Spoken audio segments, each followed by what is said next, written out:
Kia ora, I'm David Chaston with 90 at 9, brought to you by interest.co.nz. This week, get everything you need to know in 90 seconds at 9 o'clock with news the US Senate has agreed the Trump budget, but only after the Vice President broke a deadlock with a casting vote. Financial markets are wondering about the wisdom in all of this, with equities hesitating, bond yields turning up, and the US dollar drifting lower. To be fair, none of these movements are large today, but the implications of massively high US debt levels are, as is the opening of magic money accounting they've adopted.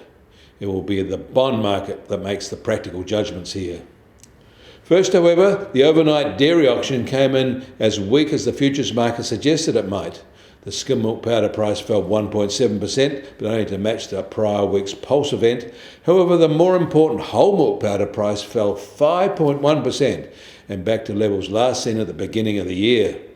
Overall prices were down 4.1% in US dollar terms at this event, down 5.2% in New Zealand dollar terms as the greenback weakens further. And the May level of US job openings rose unexpectedly to more than 7.7 million, largely on a surge for food service jobs.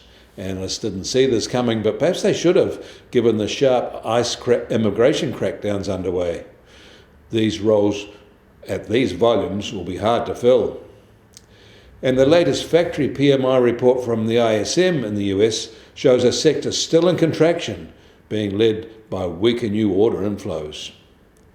And after falling to a recent low in April, Japanese consumer sentiment is on the rise again, back to where it was at the start of the year, but not yet back to the 2024 levels. But at least it is rising now.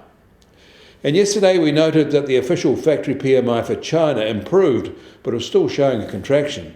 Today, the alternative Kaizen factory PMI came in a little better than that, rising from May's tiny contraction to June's small expansion.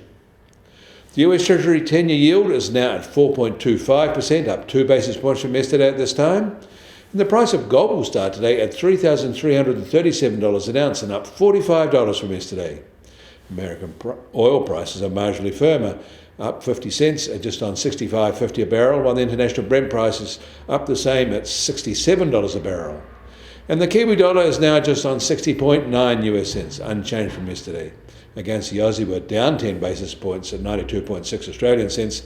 Against the euro, we're down 10 basis points at 51.7 euro cents.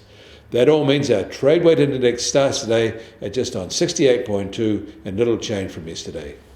You get more news affecting the economy in New Zealand from interest.co.nz. Kia ora, I'm David Chaston, and we'll do this again tomorrow.